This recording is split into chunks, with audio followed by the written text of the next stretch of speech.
The first gunshot that shattered the piano keys came on a Tuesday night in August 1882. But Nora Kensington kept playing through the blood dripping from her hand.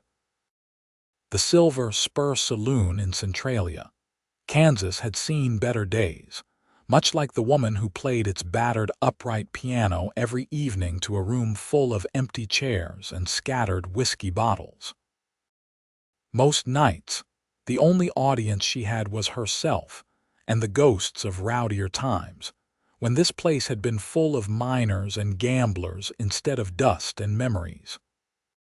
That particular evening, as Nora wrapped her bleeding hand in a torn piece of her petticoat, she heard the creak of the batwing doors for the first time in 3 weeks.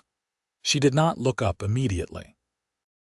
The last stranger who had wandered in had taken one look at her playing alone and laughed so hard he nearly choked on his tobacco. Instead, she kept her eyes on the ivory keys, half of which no longer produced sound, and continued the melancholy tune she had been composing for months. The footsteps were heavy, deliberate, boot heels against warped floorboards. They stopped somewhere near the back of the room, and Nora felt the weight of observation settle over her shoulders like a winter coat. Still, she played on, her injured hand leaving small red smears across the white keys, creating an unintentional artwork that would stain the instrument forever. "You are bleeding," came a voice from the shadows. Deep, rough around the edges like wind over prairie grass. Not unkind, though. That was the surprising part. "I am aware," Nora replied without stopping her playing. The melody shifted into something darker, more complex. "But the song is not finished. The song can wait until you bandage that properly. Can it?" She finally looked up, squinting into the dim lamplight. The man who stood there was tall, rangy in the way of men who spent more time on horseback than on their feet. His face was hidden beneath a wide-brimmed hat, but she could make out a strong jaw shadowed with several days of beard growth and eyes that caught the light like amber. "Songs do not wait for anyone, stranger. They come when they come, and if you do not play them immediately, they vanish like smoke." He moved closer then, stepping into the light cast by the 3 oil lamps that still worked. He was younger than his voice suggested, perhaps 30 at most, with sun-darkened skin, and lines at the corners of his eyes from squinting against the Kansas sun. His clothes were dusty from travel, and he wore his gun low on his hip in the manner of someone who knew how to use it but preferred not to. "Yates Kerrigan," he said, removing his hat and revealing hair the color of weathered oak. "And songs or no songs, you are going to lose that hand if infection sets in. Nora Kensington." She finally stopped playing, examining the wound with clinical detachment. The bullet had grazed 2 of her knuckles, nothing too serious if properly cared for. "Do you have medical training, Mr. Kerrigan? Or are you simply another man who believes his opinion outweighs a woman's knowledge of her own body?" To her surprise, he smiled. It transformed his entire face, softening the hard edges into something unexpectedly warm. "My mother was a field nurse during the war. I learned a thing or two watching her work, and you can call me Yates. Then, by all means, Yates, demonstrate your expertise." She stood from the piano bench, swaying slightly. The room tilted at an odd angle, and she realized she might have lost more blood than she initially thought. Strong hands caught her elbows, steadying her. "When did you last eat?" Yates asked, guiding her toward one of the tables. "What day is it?" "Wednesday morning, technically." "Just past midnight." "Then Monday, I believe." He made a sound somewhere between a sigh and a growl. "Sit." "Do not move," Nora obeyed, mostly because her legs had decided they no longer wished to support her weight. She watched as Yates moved behind the bar with the confidence of someone familiar with saloons. He emerged moments later with a bottle of whiskey, clean cloth torn from what looked like a new shirt, and a canteen of water. "This will hurt," he warned, kneeling beside her chair. "Most things do." He worked with surprising gentleness, cleaning the wound with water first, then whiskey. Nora bit the inside of her cheek hard enough to taste copper, but did not make a sound. His hands were steady, efficient, wrapping the cloth with the practiced ease of someone who had done this many times before. "How did it happen?" he asked as he worked. "Stray bullet. Two drunks arguing over a card game down the street. The bullet came through the window." She gestured vaguely toward the broken glass in the front window, now covered with boards. "Third time this month. I have learned to play through distractions. You play for an empty room. And now for an audience of one. That is infinitely better." He finished with the bandage and sat back on his heels, studying her face. "Why do you stay?" The question was more complicated than he knew. Nora looked around the silver spur, taking in the water-stained ceiling, the tables with uneven legs, the bar scarred with knife marks and burn marks from carelessly placed cigars. Because someone needs to remember what this place was. Because music deserves to be played whether or not anyone is listening. Because I have nowhere else to go. The last reason was the truest, though she had not meant to say it aloud. Something about this stranger with his careful hands and kind eyes had loosened her tongue. Yates nodded slowly, as if her answer made perfect sense. "The owner does not mind you playing here. The owner died 6 months ago. Heart gave out while he was sleeping off a drunk. His son inherited the place but lives in St. Louis and has no interest in a failing saloon in a dying town. I pay no rent because there is no one to pay. I live in the room upstairs and play piano for the ghosts, and eat once every 3 days, apparently. Sometimes 4 if I am being frugal." He stood abruptly, and for a moment Nora thought she had offended him with her dark humor. Instead, he walked back behind the bar and began rummaging through the storage area. He emerged with a basket of somewhat fresh bread, a wheel of cheese that had seen better days, and a jar of preserves. "Eat," he commanded, setting the items on the table. "I cannot pay you." "Did I ask for payment?" Men always want something. "This man wants to hear you play piano on a full stomach instead of watching you faint from hunger." He broke off a piece of bread and held it out to her. "Eat, Nora Kensington, or I will be forced to feed you myself like a child." The absurdity of the situation struck her then. Here was a complete stranger, appearing in her empty saloon in the middle of the night, bandaging her wounds and forcing food upon her. She should have been frightened or at least suspicious. Instead, she found herself taking the bread and eating it, the taste of it so overwhelming after days without food that tears pricked her eyes. Yates sat across from her, watching to make sure she ate slowly enough not to make herself sick. "I am passing through on my way to Colorado," he said. "Cattle Drive. We are camped outside town for the night, moving on at dawn." Something sank in Nora's chest, though she could not have named what it was. Disappointment, perhaps.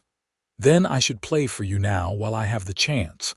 It may be another month before someone else wanders in." "Play tomorrow night instead." She looked up sharply. "You said you were leaving at dawn." "I did. I am." He leaned back in his chair, that small smile returning. "But I will be back tomorrow evening, and the evening after that, at least until the drive returns this direction in 2 months." "That makes no sense.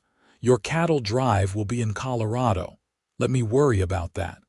But you cannot possibly travel back and forth every day. It would take hours. 5 hours each way by my estimation. Worth it, though." He stood, placing his hat back on his head. "Eat the rest of that food. Get some sleep. I will be back at sundown tomorrow, and I expect to hear you play a full concert. You are insane." "Probably." He moved toward the door, then paused with his hand on the frame. "But you are the woman playing piano for empty rooms, so perhaps we are both a little mad." After he left, Nora sat in the silence of the silver spur, the bread still warm in her hand, and wondered if she had dreamed the entire encounter. But the bandage on her hand was real, and the food was real and somewhere deep in her chest. Something that had been cold for a very long time began, almost imperceptibly, to thaw. She did not believe he would return. Men said many things in the kindness of a moment that they did not mean in the harsh light of day. But the next evening, as the sun painted the Kansas sky in shades of orange and gold, Nora washed her face and hands, changed into her least worn dress, and sat down at the piano bench. At precisely sundown, the batwing doors creaked open, and Yates Kerrigan walked in smelling of dust and horses and the open prairie. He took the same seat in the back, removed his hat, and waited. Nora played. She played as if her life depended on it, pouring everything she had into the keys. Beethoven and Mozart, folk songs and hymns, and finally her own compositions, the melodies she had been writing in her head for years with no one to hear them. Her injured hand protested, but she ignored the pain, caught up in the pure joy of playing for someone who actually listened. When she finally stopped, her fingers cramping and her bandage spotted with fresh blood, Yates stood and applauded. The sound echoed through the empty saloon, filling it with something it had not held in months: appreciation. "That was extraordinary," he said, his voice rough with emotion. "I have never heard anything like it. You are being kind. I am being honest." He approached the piano, studying her hands. "You opened the wound again. It was worth it." This time, when he took her hand to rewrap it, his touch lingered a moment longer than necessary, and Nora felt something pass between them. Recognition, perhaps. Two lonely souls finding unexpected connection in the most unlikely of places. "Tell me something true," she said suddenly. "Why are you really here? No one rides 5 hours each way just to hear a mediocre pianist play in an empty saloon."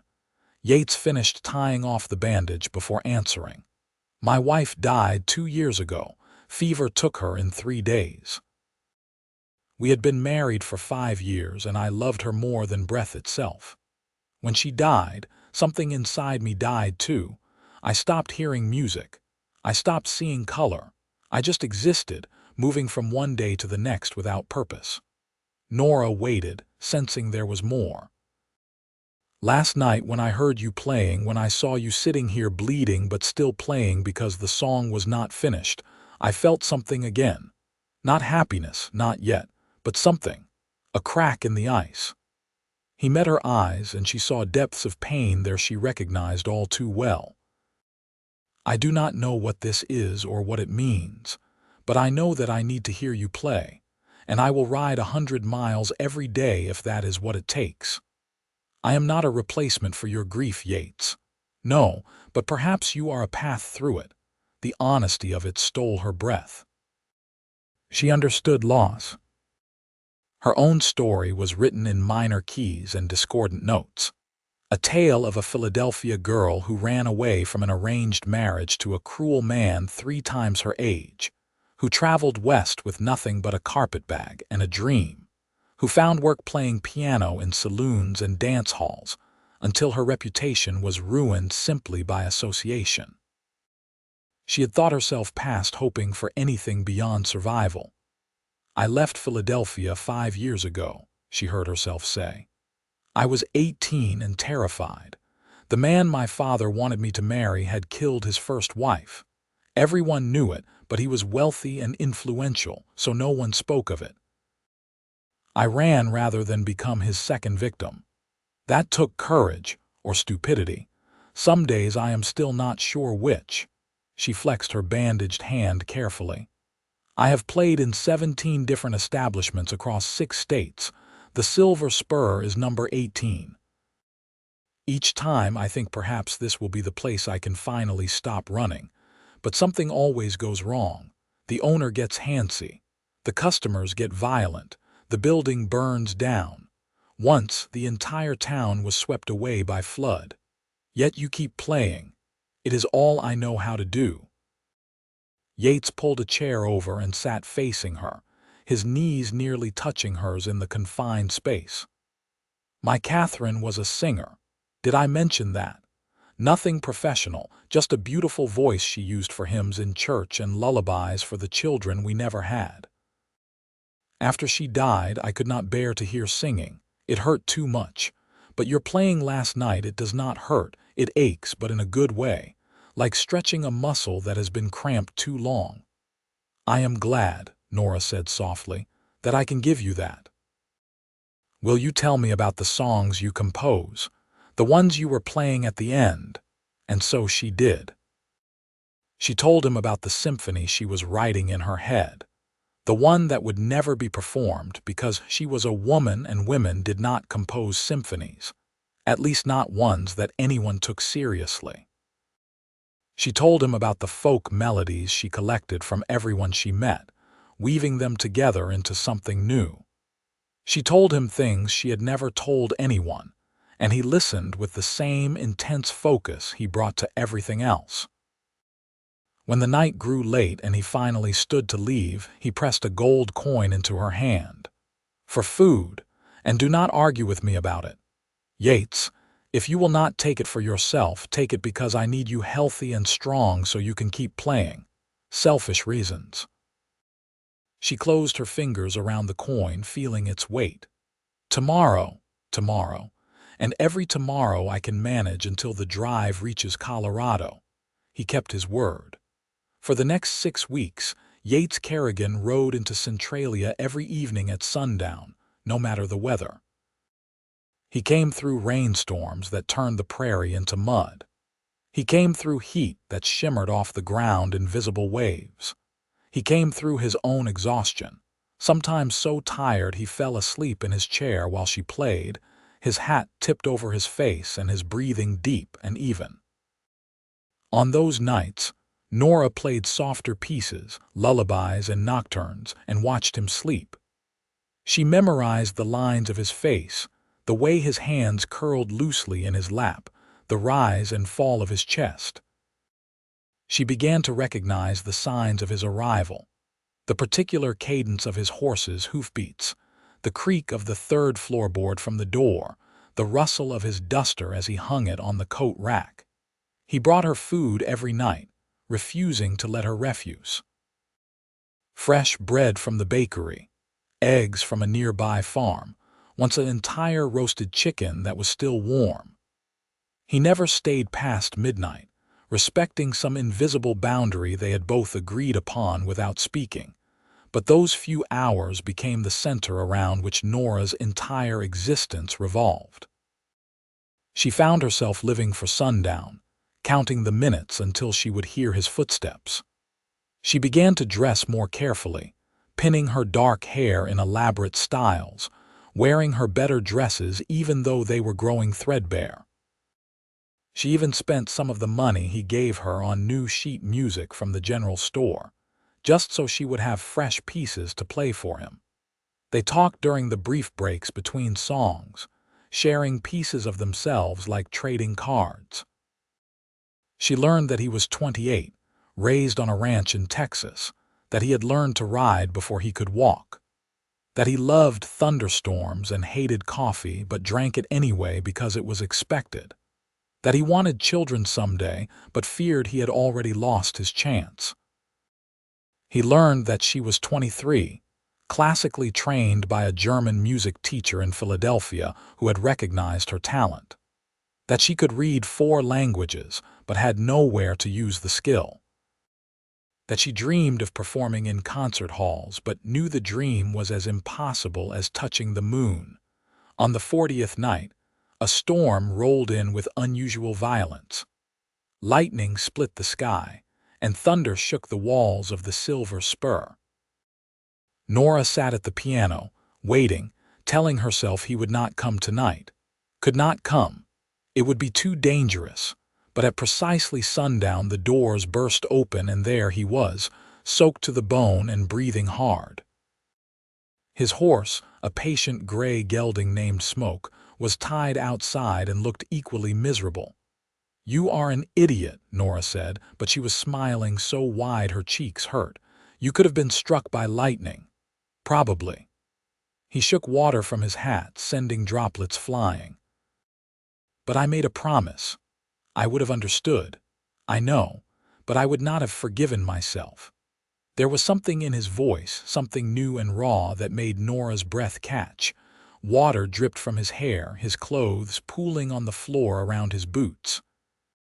He looked like a half-drowned cat and the most beautiful thing she had ever seen.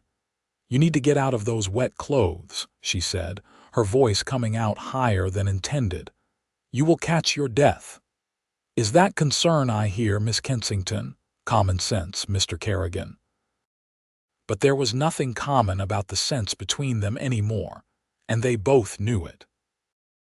The air crackled with something that had nothing to do with the storm outside, and everything to do with 40 nights of growing attachment, of shared stories and comfortable silences, of two damaged souls recognizing themselves in each other. Nora stood and moved to the bar, pulling out a bottle of whiskey and 2 glasses. "Drink this. Warm yourself from the inside." Yates accepted the glass and their fingers brushed. Neither pulled away immediately. The touch lasted a heartbeat too long to be accidental, and when Nora finally withdrew her hand, she could still feel the warmth of his skin against hers. "I leave for Colorado in 2 days," Yates said quietly. "The drive cannot wait any longer. We have already delayed as much as possible." Nora's heart dropped into her stomach. She had known this was coming, had known from the first night that their time together was borrowed and finite. But knowing and experiencing were 2 different things entirely. "I see. I will be gone for 6 weeks, possibly 8 depending on the condition of the herd and the weather." "That is a long time." "Yes." He set down his glass and moved closer, close enough that she could smell the rain on him, the leather and horse, and something else that was uniquely him. "Nora, I need to ask you something, and I need you to be completely honest with me." "All right." "These past weeks, this time we have spent together, has it meant anything to you? Or am I simply a convenient audience, someone to play for who is marginally better than an empty room?" She should have laughed it off, made a joke, protected herself with the walls she had built so carefully over 5 years of running and surviving. Instead, she found herself answering with the same devastating honesty he had shown her that first night. "You have become the best part of my day. The only part I look forward to. When you are not here, I am only waiting for you to arrive. When you are here, I feel like I exist in full color instead of shades of gray." She swallowed hard, forcing herself to continue. "I think I am falling in love with you, Yates Kerrigan, and it terrifies me more than anything I have ever run from." For a moment, he stood frozen, and Nora wondered if she had made a catastrophic mistake. Then he was moving, closing the last distance between them, his hands coming up to cup her face with a gentleness that made her eyes burn with unshed tears. "I have been in love with you since the 3rd night," he said, his voice barely above a whisper. "When you played that piece you wrote about the prairie at sunrise, and I realized you saw the same beauty in this harsh land that I do. I tried to tell myself it was too soon, that I was betraying Catherine's memory, that nothing good could come from loving a woman who lived in an empty saloon in a dying town. But the heart does not listen to logic. Yates, let me finish, please." His thumb traced the line of her cheekbone, and she leaned into the touch like a flower toward sunlight. "I loved Catherine with the uncomplicated devotion of a young man who did not know how cruel the world could be. What I feel for you is different. It is the love of a man who has been broken and put back together wrong, who knows that tomorrow is not guaranteed, who understands that sometimes the most beautiful music comes from pain." That is the most ridiculous romantic thing anyone has ever said to me, Nora managed, laughing and crying simultaneously. Is ridiculous romantic better or worse than regular romantic? Much better. He leaned forward slowly, giving her every opportunity to pull away, to reject him, to protect herself. But Nora had spent 5 years running, and she was so tired of being afraid. She closed the last inch between them and kissed him. The world condensed to the point of contact, to the warmth of his lips against hers, gentle at first and then deeper as 5 weeks of restrained longing poured out all at once. His arms came around her waist, pulling her close, and she fisted her hands in his wet shirt, holding on as if he were the only solid thing in a spinning universe. When they finally broke apart, both breathing hard, Yates rested his forehead against hers. "Come with me to Colorado." "What?" "Come with me." "Not on the cattle drive, that would be impossible, but there is a stagecoach that leaves Centralia twice a week.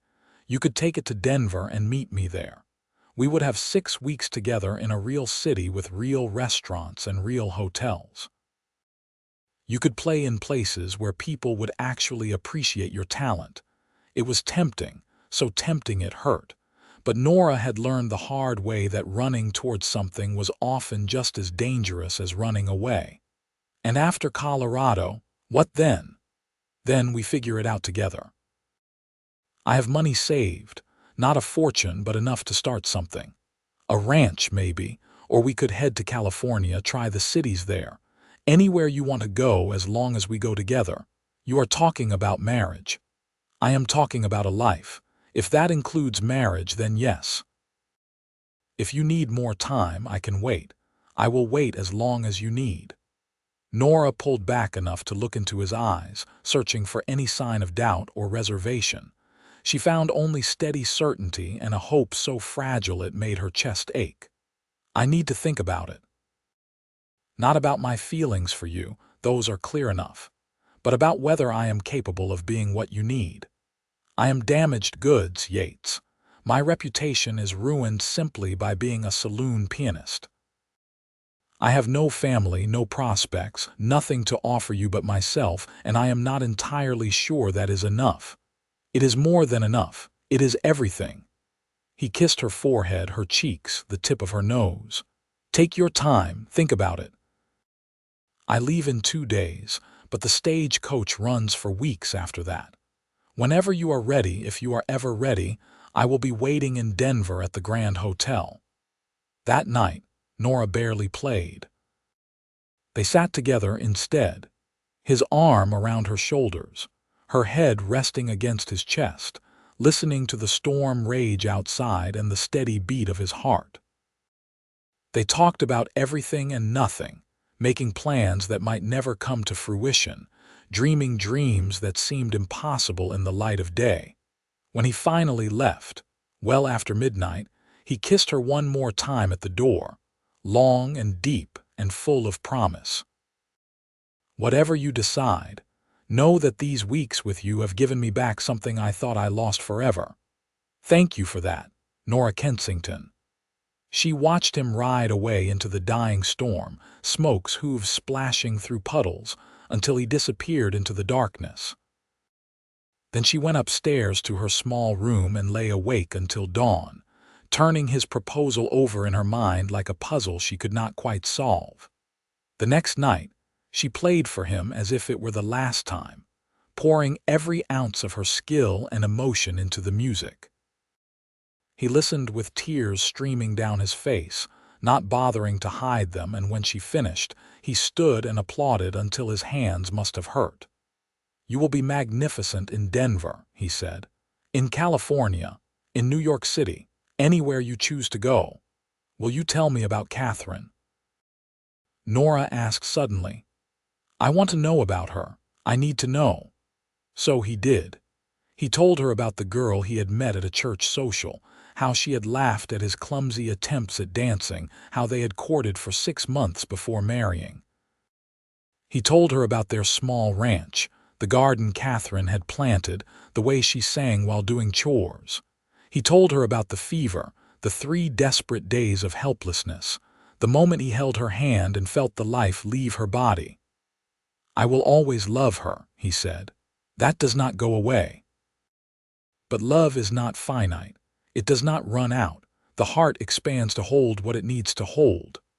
"I understand, and I am glad you loved her so well. It tells me you are capable of the kind of devotion I need." On his last night before the drive, Yates arrived with a small wooden box. Inside was a silver locket on a delicate chain. When Nora opened it, she found 2 miniature portraits, one of a smiling woman with light hair and kind eyes, the other empty. "That is Catherine," Yates explained. "I want you to have this.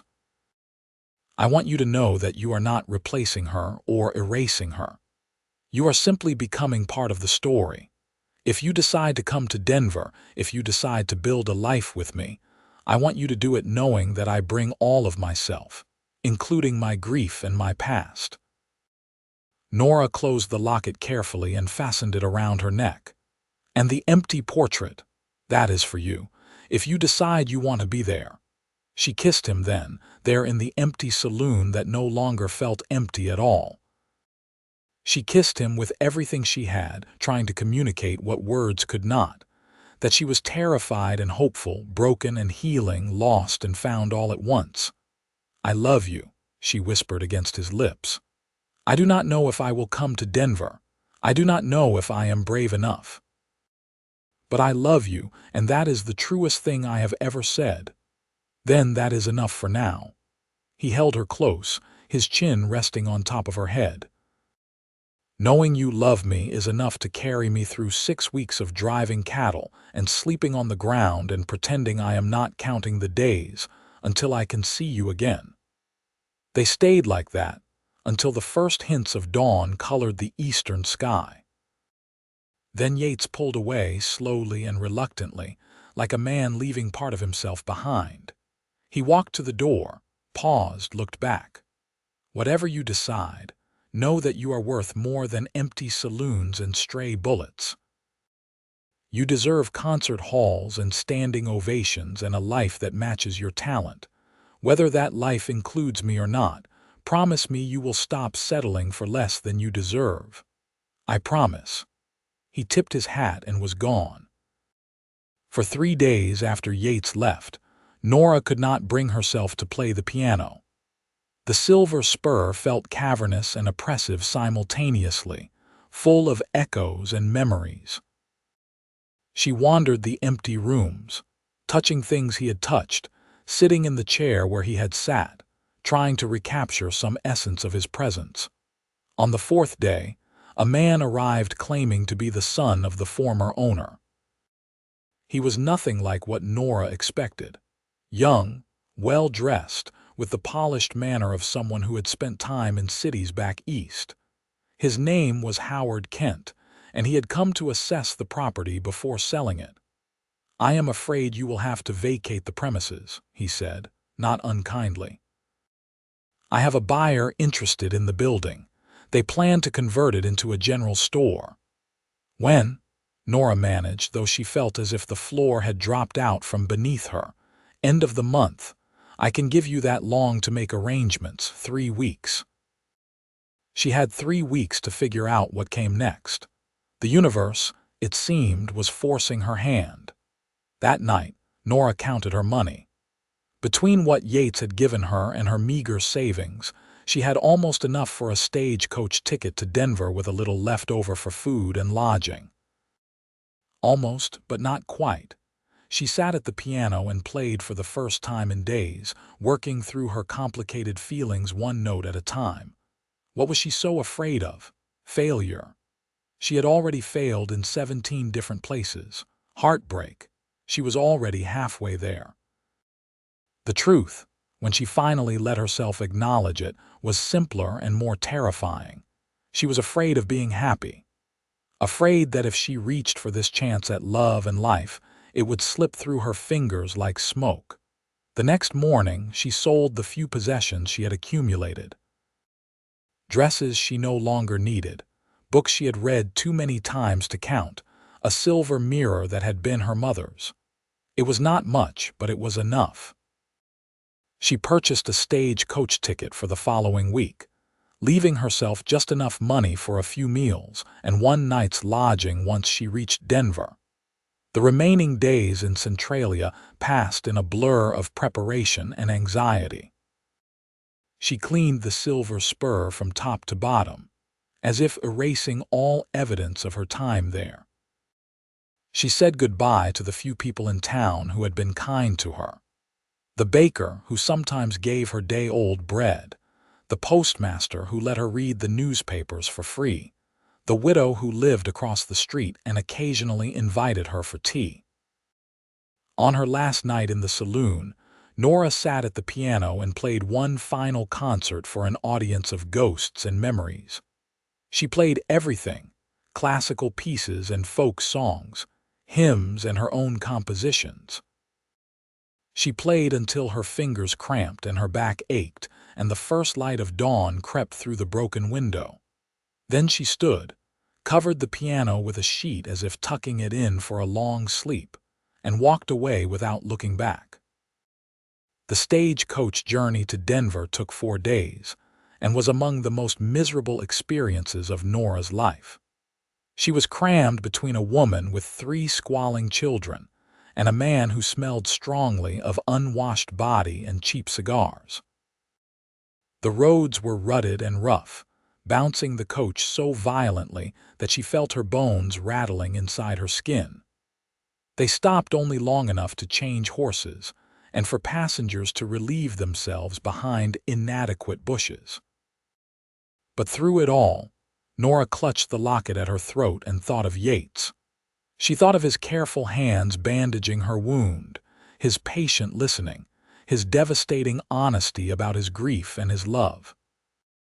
She thought about the way he had ridden 10 hours every day just to hear her play, the way he had looked at her as if she were something precious and rare. Denver, when they finally reached it, was both overwhelming and exhilarating. Buildings rose 3 and 4 stories high, streets teemed with people and horses and wagons, noise assaulted from every direction. After months in dying Centralia, the sheer vitality of the city made Nora dizzy.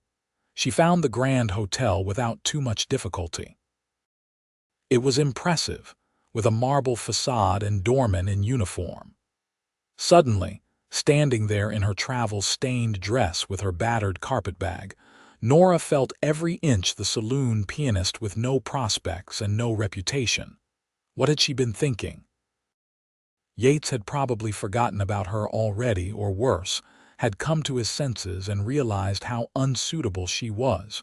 She forced herself to approach the front desk anyway. "I am looking for Yates Kerrigan. I believe he is a guest here." The clerk, a thin man with spectacles and a condescending expression, looked her up and down with barely concealed disdain. "We do have a Mr. Kerrigan registered, but he left specific instructions not to be disturbed. Perhaps if you leave a message, Nora." She spun around and there he was, striding across the hotel lobby as if conjured by her desperate hoping. He looked different in city clothes, a clean shirt and pressed trousers, his hair neatly trimmed, but his eyes were the same, warm and bright and filled with an emotion that took her breath away. "You came," he said, stopping just short of touching her, as if afraid she might disappear. "I did not dare hope, but you came. I am unemployed, homeless, and down to my last $2, Nora said, hearing the slight hysteria in her own voice. "But yes, I came. I decided I would rather fail spectacularly at being happy than succeed at being miserable." He laughed, a sound of pure joy, and swept her into his arms right there in the middle of the hotel lobby, spinning her in a circle while the disapproving clerk sputtered protests and other guests stared. Nora did not care. She wrapped her arms around his neck and held on, breathing in the scent of him, feeling the solid reality of his body against hers. "I love you," Yates said, setting her down but not releasing her. I have spent 6 weeks driving cattle and sleeping under the stars and boring my men half to death talking about you. I love you, Nora Kensington, and I want to marry you if you will have me. Yes, yes, yes, I will marry you. I will follow you anywhere, build a life anywhere, as long as we are together. I am done running away from things. I want to run toward something for once.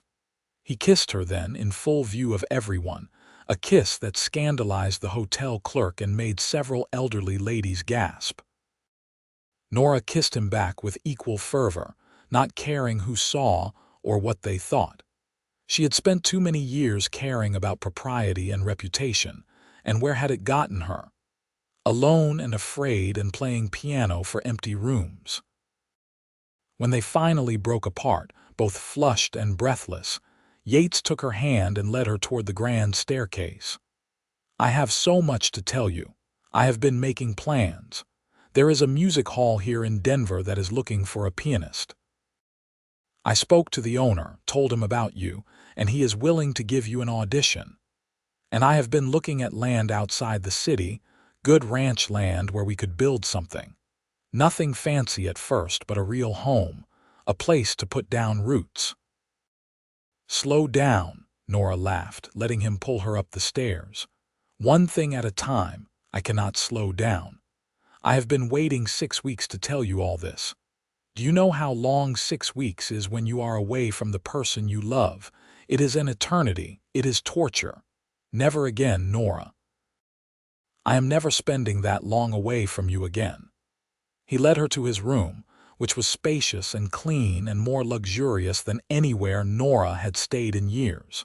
She set down her carpetbag and turned to find him watching her with an expression she could not quite read. "What is it?" she asked. "I am trying to convince myself this is real, that you are actually here in Denver and you said yes to marrying me. I am real. This is real." She crossed to him, took his hands in hers.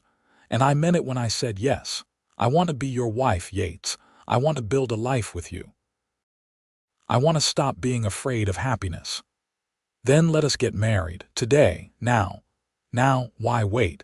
I have already been to the courthouse, learned what we need. We can get a license, find a justice of the peace, and be married before sunset." It was insane.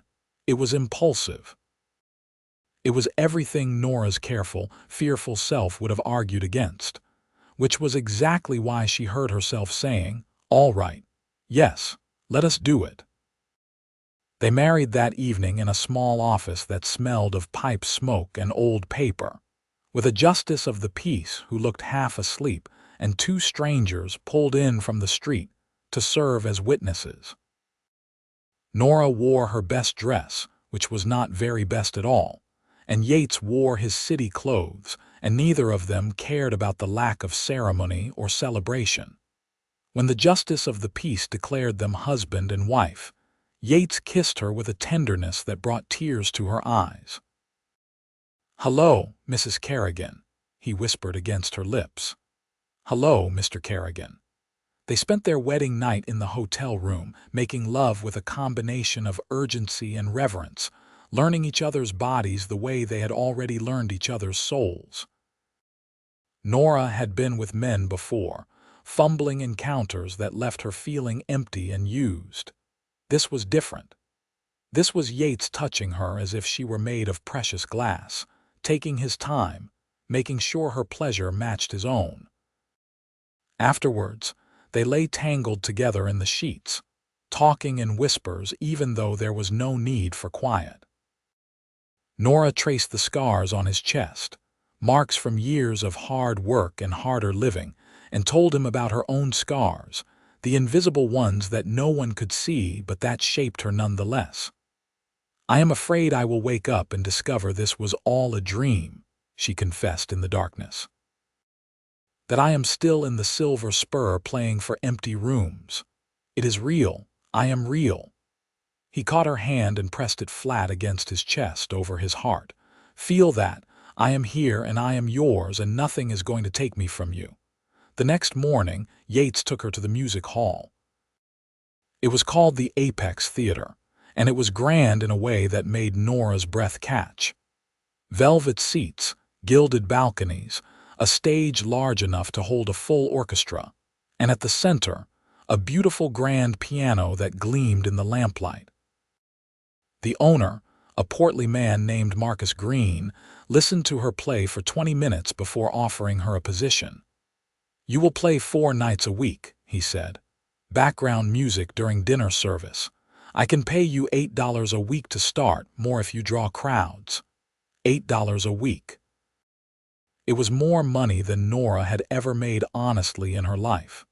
She looked at Yates, who was grinning so wide he looked like he might burst, and nodded. "I accept." "Excellent. You start Thursday, and Mrs. Kerrigan, thank you for that last piece, the one you said you composed yourself.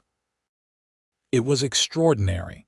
I would like to feature it in our winter program, if you are willing." Nora felt as if her heart might explode from her chest. Someone wanted to feature her composition. Her music, the melodies she had written in her head while playing for ghosts and drunks, was going to be performed on a real stage for real audiences. "Yes," she managed. "I would be honored." Over the following weeks, Nora and Yates settled into married life with surprising ease. They found a small house to rent on the outskirts of Denver, nothing fancy but clean and safe and theirs. Yates took work as a ranch hand while looking for land to purchase. Nora played at the Apex Theater 4 nights a week and spent her days composing new pieces and practicing. Life was not perfect. They argued sometimes, usually about small things, how to spend money, whether to attend church on Sundays, whose turn it was to cook dinner. But they learned to fight fair, to apologize when they were wrong, to choose each other over pride. 3 months after their wedding, Nora realized her monthly bleeding had not come. She waited another week, not daring to hope before mentioning it to Yates. His reaction was everything she could have wanted. He picked her up and spun her in a circle, laughing and crying simultaneously. "A baby. We are going to have a baby, maybe. It is too early to be certain. I am certain. I can feel it." He placed his hand gently on her still flat stomach. "Our child, yours and mine." The baby was confirmed by a doctor a month later. Nora would deliver in late spring, barring complications. She continued playing at the theater as long as she could, finally stopping when she could no longer comfortably reach the keys around her expanding belly. Marcus Green was understanding. "Your position will be waiting when you are ready to return," he assured her. "You have brought more attention to the Apex than we have had in years. People are coming specifically to hear your compositions." Nora could hardly believe it, but it was true.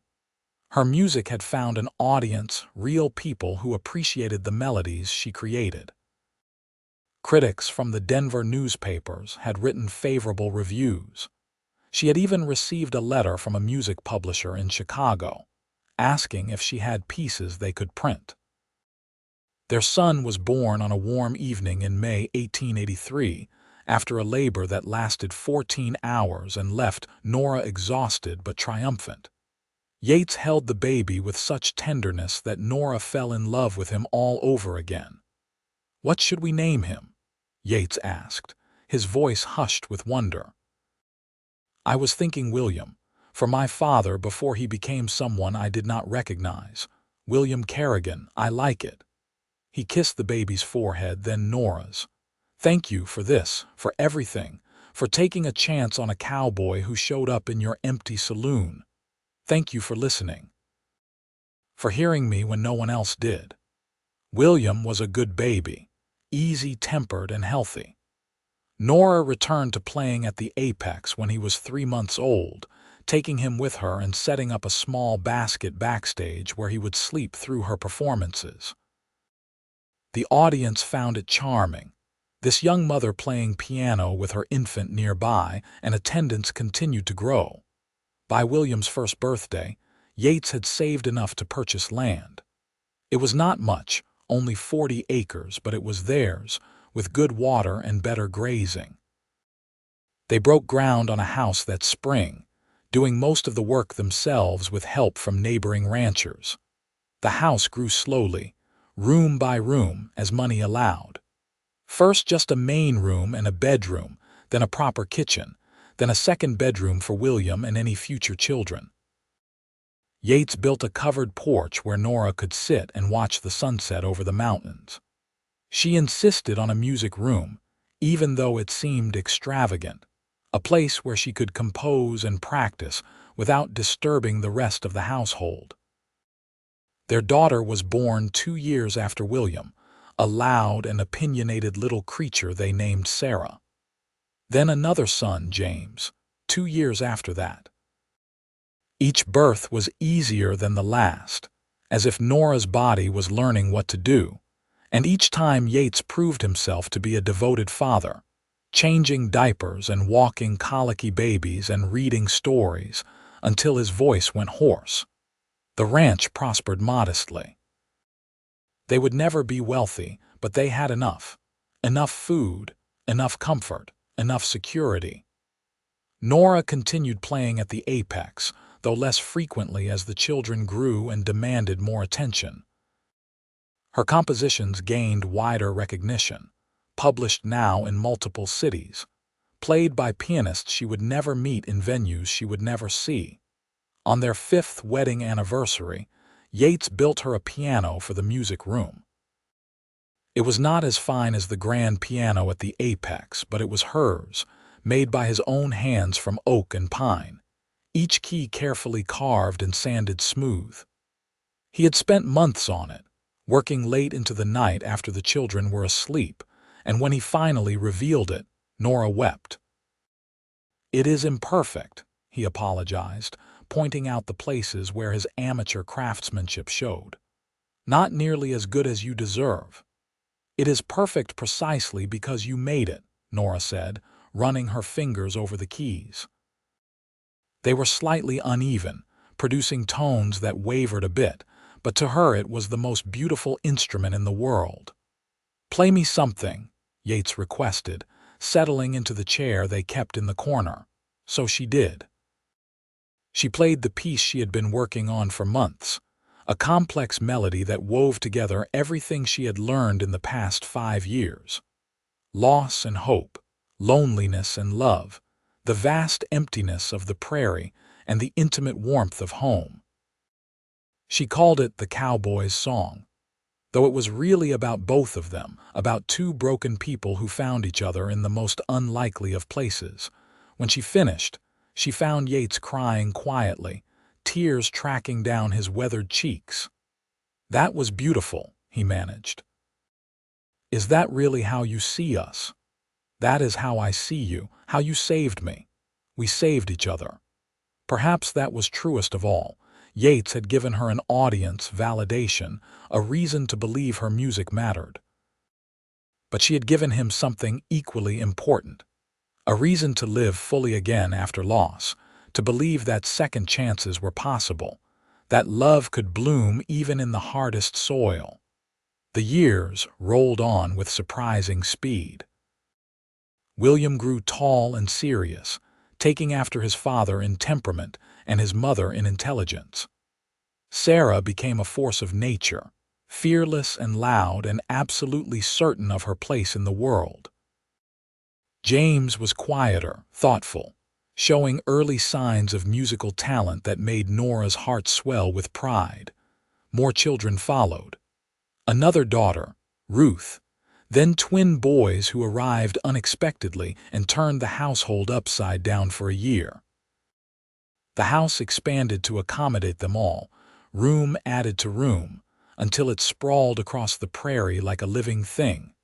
Nora played less at the apex as the children grew, but she never stopped composing. Some of her best work came during the chaos of raising 6 children. Melodies sketched out between diaper changes and meal preparations, completed in the quiet hours after everyone else had gone to bed. She had published 3 full collections now, modestly successful, and had begun teaching piano to supplement the ranch income. Yates's hair started going gray at the temples when he was 35. Nora found her first silver strand a year later. They teased each other about growing old, but privately, Nora loved these visible marks of their shared life. Every gray hair was a year survived, a challenge overcome, a moment of happiness stolen from a world that had tried to break them both. On their 10th anniversary, they took a trip to Kansas City, leaving the children with neighbors for a week. It was the first time they had been alone together in years, and they wandered the city like newlyweds, holding hands and stealing kisses and marveling at how much had changed since they first met. "You ever miss it?" Yates asked one evening as they ate dinner in a fancy restaurant. The excitement of not knowing what comes next, the freedom of having no responsibilities. Nora considered the question seriously. "I miss the simplicity sometimes, but I would not trade what we have now for anything. Our children, our home, our life together. It is messy and chaotic and exhausting, but it is ours. We built it together from nothing. I feel the same, though I do miss the days when we could make love without worrying about waking 6 different children. We are doing that tonight, repeatedly. I intend to take full advantage of this hotel room and the absence of little ears and curious eyes." He laughed, the sound warm and familiar, and reached across the table to take her hand. "I love you, Nora Kerrigan, more now than the day we married, which I would not have thought possible. I love you too, even when you snore and hog the blankets and leave your muddy boots in the middle of the floor. Especially then." The trip ended too soon, as all good things do, and they returned home to a house that seemed twice as loud as before, but Nora found she did not mind. This was her life, the one she had chosen, and it was so much better than anything she had imagined during those lonely years playing piano in empty saloons. When William turned 16, he announced his intention to study law. Sarah wanted to be a doctor, which scandalized the neighbors but filled Nora with fierce pride. James showed remarkable musical talent, good enough that Marcus Green offered to teach him free of charge at the Apex. "You are raising revolutionaries," Yates observed one evening as they watched their children argue politics at the dinner table.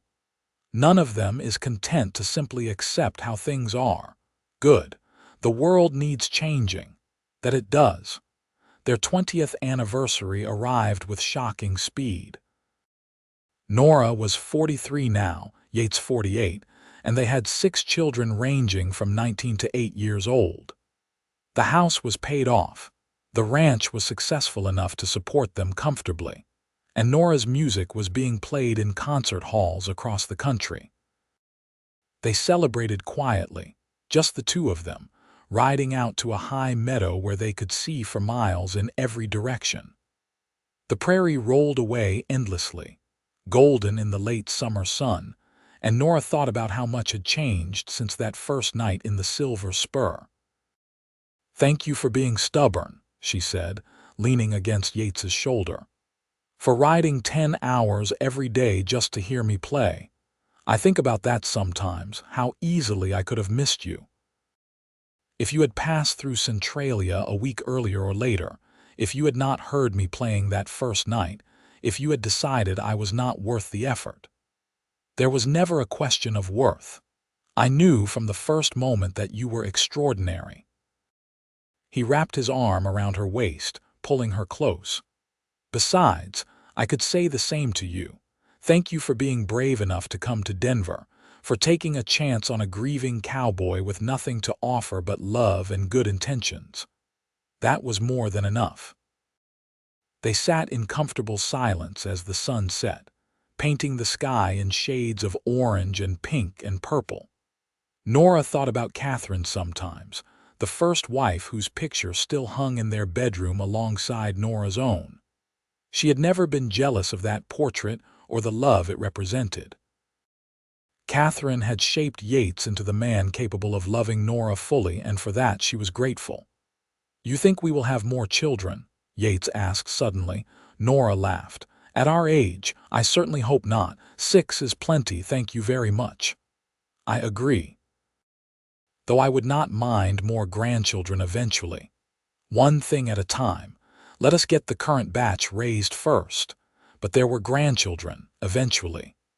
William married at 22 and presented them with a grandson within the year. Sarah defied convention by becoming one of the first female doctors in Colorado and married at 30 to a fellow physician. James pursued music professionally, playing in orchestras and eventually composing his own pieces that bore the unmistakable influence of his mother's style. The younger children followed their own paths. Ruth became a teacher. The twins opened a successful mercantile business in Denver. Each of them carried pieces of Nora and Yates forward into the world, spreading the love and stability they had worked so hard to create. As Nora approached 50, she finally stopped playing at the Apex Theater. Her hands were developing arthritis, making the long performances painful, and she wanted to focus on composition and teaching. Marcus Green threw her a retirement party that filled the theater to capacity, and she played one final concert to a standing ovation that lasted 10 minutes. Yates was in the front row, gray-haired and weathered but still handsome to her eyes, applauding until his hands must have hurt. Afterward, he swept her into his arms and whispered, "That was magnificent. You are magnificent. We are old," she observed, laughing. "Speak for yourself. I am distinguished. You are ridiculous. That too." They settled into the rhythms of older life with surprising grace. Their days revolved around the ranch, the grandchildren who visited regularly, the music students who came to learn from Nora several times a week. Yates's body was not what it once was. His knees bothered him in cold weather, and he could no longer work from dawn to dusk without exhaustion. But he was happy, and that was what mattered. On their 30th anniversary, their children threw them a party that filled the house to bursting. Grandchildren ran everywhere.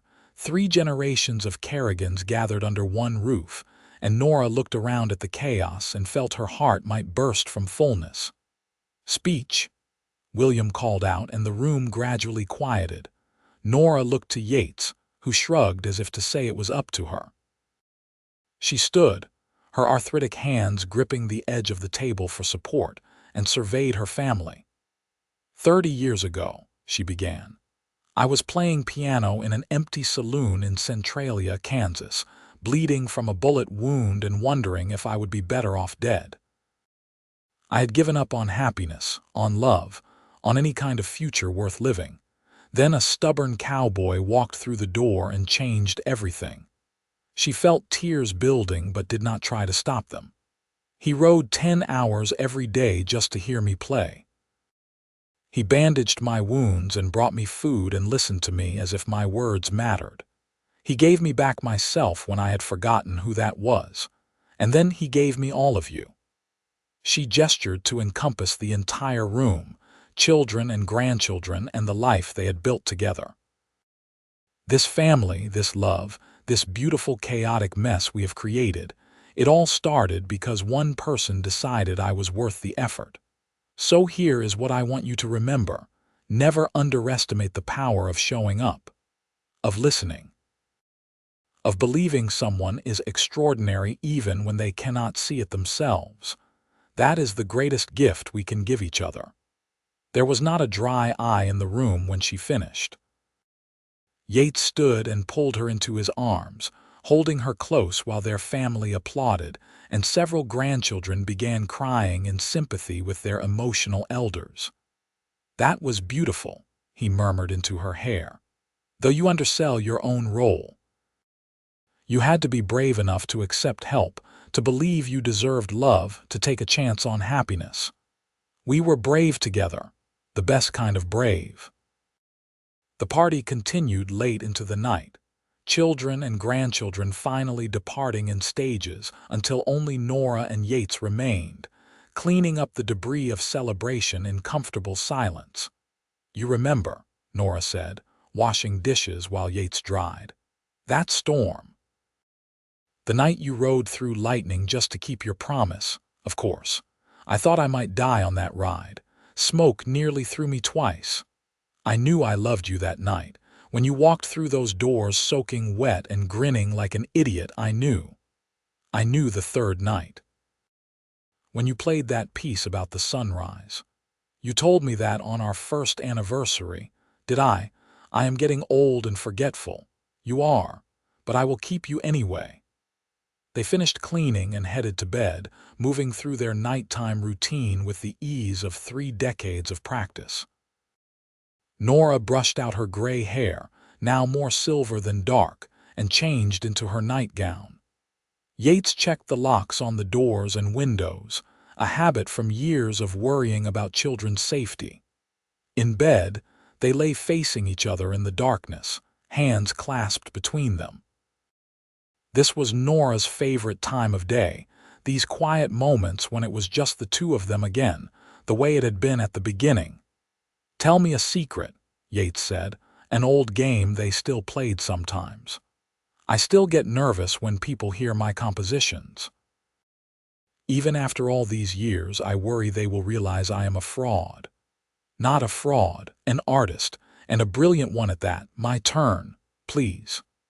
Sometimes I still dream about Catherine, not often but occasionally, and instead of feeling guilty, I feel grateful. Grateful that I was lucky enough to love 2 extraordinary women in one lifetime. Nora squeezed his hand. "I am glad. She would want you to remember her. She would have liked you, I think. You are both strong in ways I never managed to be. You are the strongest person I know. You rebuilt yourself after losing everything and were brave enough to risk your heart again. That takes courage I am not sure I possess. You possess it. You proved it the day you got on that stagecoach to Denver." They talked until sleep claimed them, their voices growing softer and slower, hands still clasped in the darkness. This was marriage, Nora thought as she drifted off. Not just the grand gestures and passionate moments, but these quiet conversations, this steadfast presence, this choosing each other day after day after day.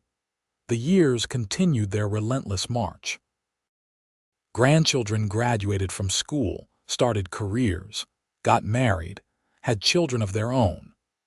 The ranch was eventually passed to the twins, who managed it competently while their parents transitioned into full retirement. Nora's arthritis worsened until she could barely play piano anymore. This was perhaps the hardest loss she had experienced since leaving Philadelphia, the gradual erosion of the skill that had defined her entire adult life. But she adapted, focusing more on composition, dictating pieces to James or Ruth who would transcribe them, finding new ways to create even when her hands refused to cooperate. Yates's health declined more dramatically. At 65, he suffered a minor stroke that left his left side weakened. He recovered most of his function with Nora's patient help, but it was a warning they both recognized. Time was running out. They made the most of what remained. They took short trips when Yates felt up to it, visiting children and grandchildren scattered across Colorado and beyond. They sat on their porch and watched sunsets, holding hands and reminiscing about their life together. They loved each other with the desperate tenderness of people who knew their days were numbered. On a cold morning in December, Nora woke to find Yates already awake and watching her. "Good morning," she said, her voice rough with sleep. "Good morning, my love." He reached out to touch her face, his fingers trembling slightly. "I have been lying here thinking about that first night. Do you remember? You were bleeding and stubborn, and I fell a little bit in love with you right then. I remember. I thought you were crazy for coming back the next night. I was crazy. Crazy in love with a woman who played piano in an empty saloon." He paused, gathering his thoughts. "Nora, I need you to know something. These 38 years with you have been the greatest blessing of my life. You gave me a reason to live again when I thought I was done living. You gave me children and grandchildren and great-grandchildren. You gave me music and laughter and love beyond measure. I have no regrets. Why does this sound like goodbye?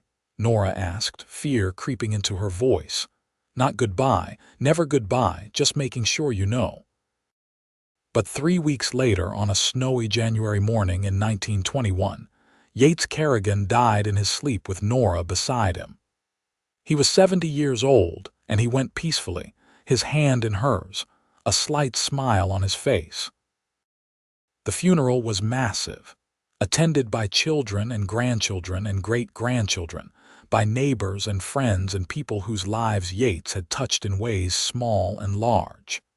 Nora sat through it in a daze, surrounded by family but feeling utterly alone. The world had lost color again, just as Yates had described it after Catherine's death. In the weeks that followed, she moved through her days mechanically, going through motions without purpose.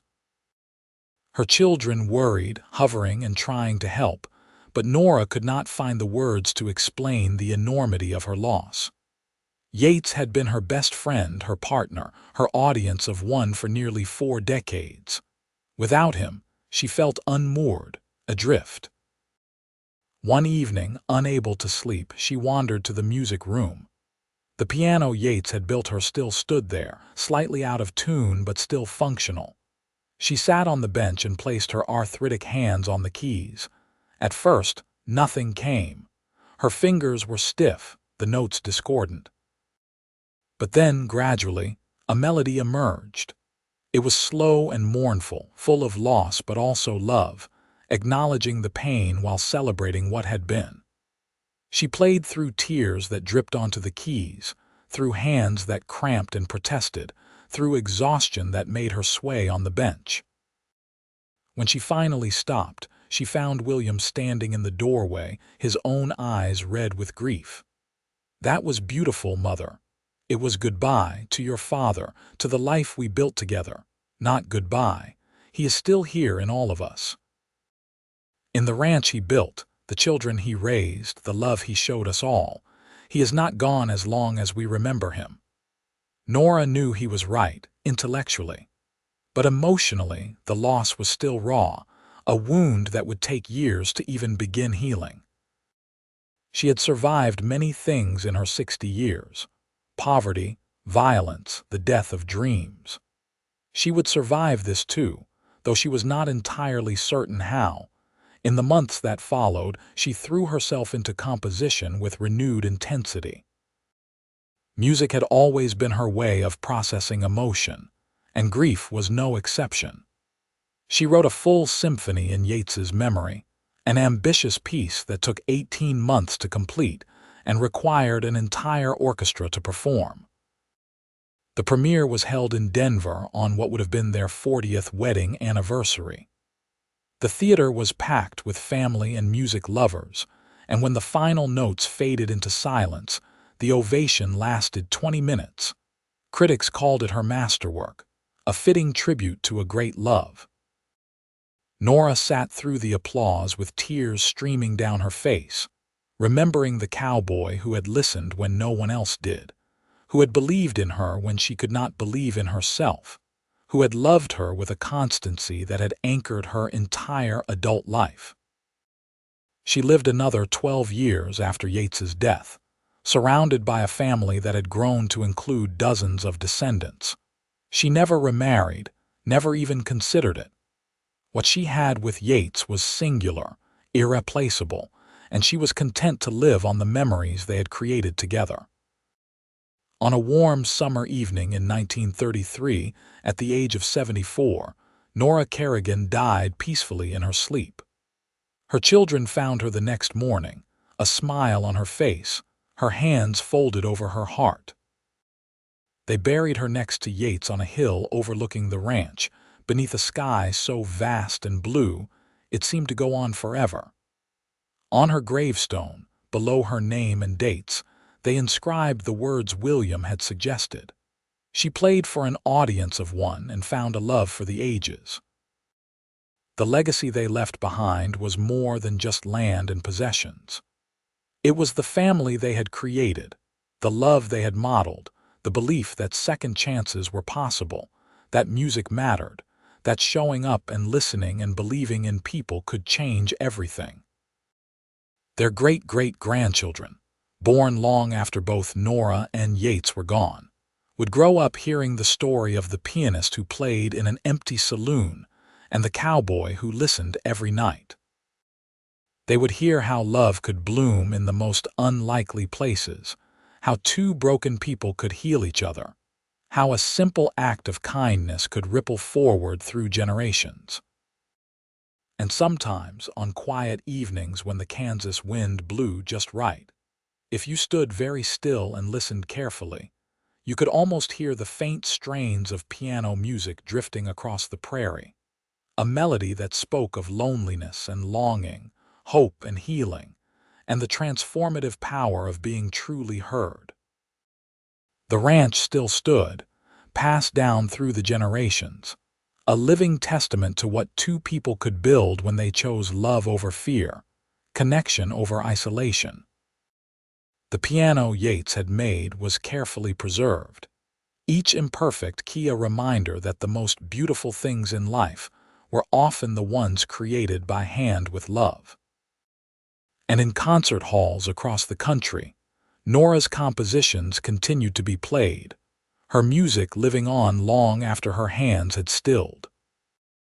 Each performance was a kind of immortality, her voice speaking through the notes to anyone who would listen, telling the story of a woman who almost gave up but found a reason to keep playing, a man who saw worth when others saw only shame, and a love that proved stronger than loneliness, loss, or time itself. Their children and grandchildren carried pieces of both Nora and Yates forward into the world, spreading the lessons they had learned.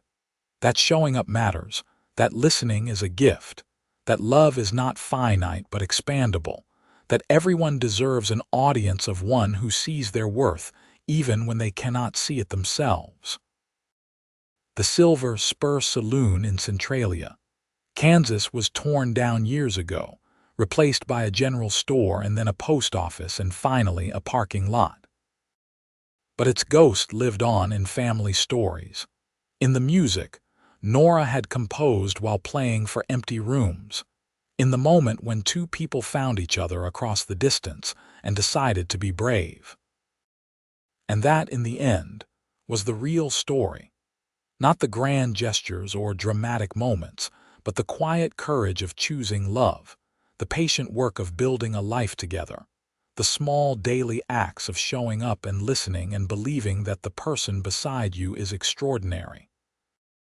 That was the legacy of the pianist and the cowboy, the gift they gave not just to each other but to everyone who came after, a reminder that sometimes the greatest love stories begin with the simplest act. Someone hearing your song when you thought no one was listening, and choosing to stay.